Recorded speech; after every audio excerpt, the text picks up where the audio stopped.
This is Shruti Harit and you are watching my channel. Let us discuss. We have already discussed about the Rajya Sabha and Lok Sabha in the previous videos. Today we are going to discuss about the powers and functions of the Union Legislature. अब देखिए बहुत सारे powers and functions हैं union legislature के। राज्यसभा और लोकसभा में जो भी एमपीज काम कर रहे हैं उनके बहुत सारे ऐसे फंक्शंस होते हैं जो कि उनको परफॉर्म करने होते हैं। Let us discuss some of the functions of the union legislature. First is legislative powers. अब लेजिस्लेटिव पावर्स का मतलब है it has the power to make the laws. It is the highest law making body. Parliament is the highest law making body in a country and all the laws are made by this union legislature. तो how does a bill becomes a law? Let us discuss कि एक bill जो है वो एक law कैसे बनता है। First of all, a bill is presented in either house of the parliament, either in Lok Sabha or in Rajya Sabha. The union legislature makes all the laws on the matters of union list, concurrent list and residuary subjects. First of all, let us discuss the making of a law. तो किसी भी bill को law बनाने के लिए एक procedure होता है, एक सेट प्रोसीजर होता है जिसको फॉलो करना होता है। All the bill is introduced in either house of the parliament, either in Lok Sabha और राज्य सभा। सबसे पहले बिल जो है इंट्रोड्यूस किया जाता है लोकसभा या राज्य सभा में। After that, the members of Lok Sabha and Rajya Sabha, if they are in favor of the bill, they give their consent or approval for the bill to make this a law. If the bill is in the favor of the development of the country or for the welfare of the people.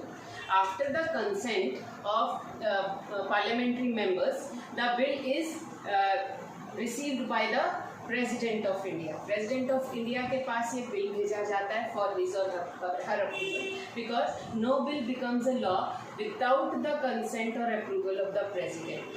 अगर President को वो bill ऐसा लगता है कि it is the bill for the welfare of the people, he approves the bill and the bill becomes a law. If the bill is not accepted by the President, in that case the bill is again sent back to the Parliament for a verification, for a review.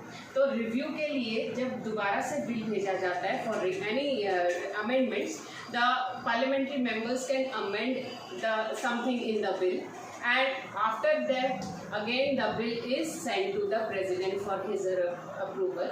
और उसके बाद president जब अपना approval दे देते हैं तो the bill becomes a law. Power of legislation of union legislature, यानी जो लेजिस्लेशन यानी लॉ बनाने की जो पावर है यूनियन लेजिस्लेचर की, ऐसे ही है जैसे कि एक बिल इंट्रोड्यूस किया जाता है उसके बाद उसको अप्रूव किया जाता है लॉ बनाने के लिए। Next is control over the executive. The union legislature has a power to control the executive by asking questions. The union legislature has the power to ask questions from the executive, that is the prime minister and his council of ministers. council of ministers के साथ prime minister से भी किसी भी उपलक्ष्य में किसी भी बिल के लिए किसी भी लॉ के लिए जो है वो क्वेश्चंस आस्क किया जा सकता है इन पार्लियामेंट।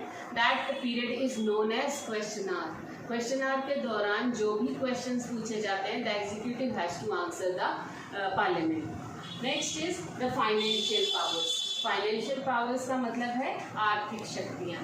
तो हमारी यूनियन लेजिस्लेचर के पास फाइनेंशियल पावर्स भी हैं। That means the annual budget of the country is always passed by the union legislature, that is the parliament.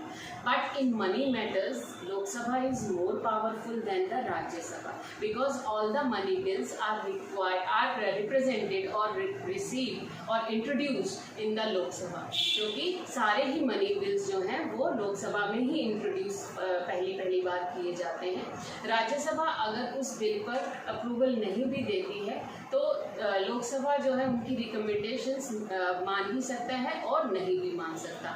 So in money matters Lok Sabha is more powerful than the Rajya Sabha, because all the money matters are discussed in Lok Sabha.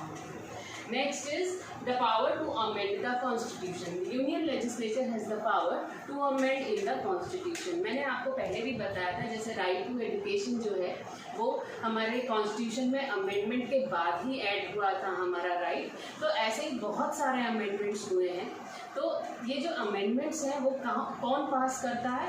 It is the union legislature.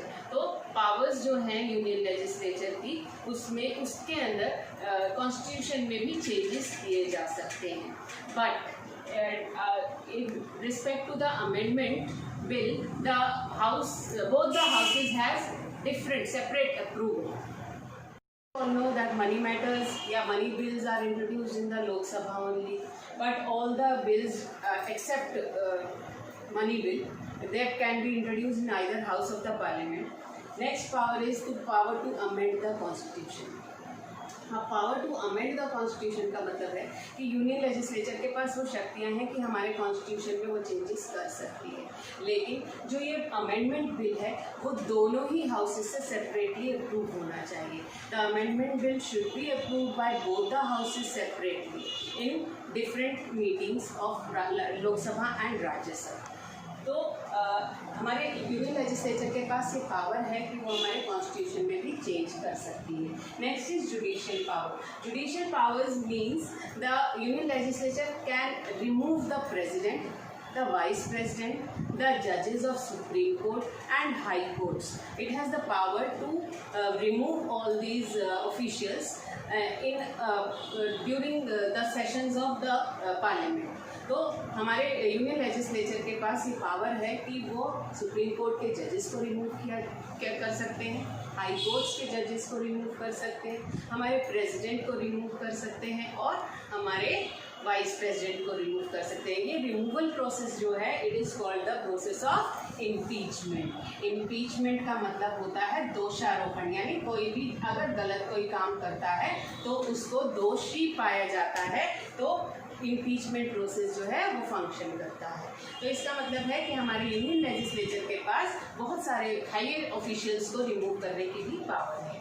Last power of union legislature is electoral functions. Electoral functions का मतलब है जैसे ये remove कर सकता है वैसे ही appoint भी किया जा सकता है यूनियन लेजिस्लेचर के द्वारा the president and the vice president of India. Only the president and vice presidents are appointed by the union legislature, but the judges of Supreme Court and High Courts are appointed on the basis of their required or educational qualifications, not by the members of Union Parliament. Discussed in this chapter about the Lok Sabha, about Rajya Sabha and the powers and functions of the Parliament. Our chapter was the Union Legislature, and Union Legislature consists of Parliament, that is the two houses of the Parliament. और हमने इसमें powers और functions भी पढ़ लिए हैं।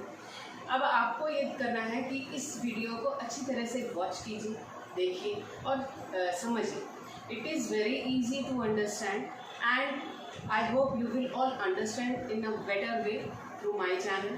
So please subscribe to my channel and watch the another videos, next videos for the next lessons of class 8.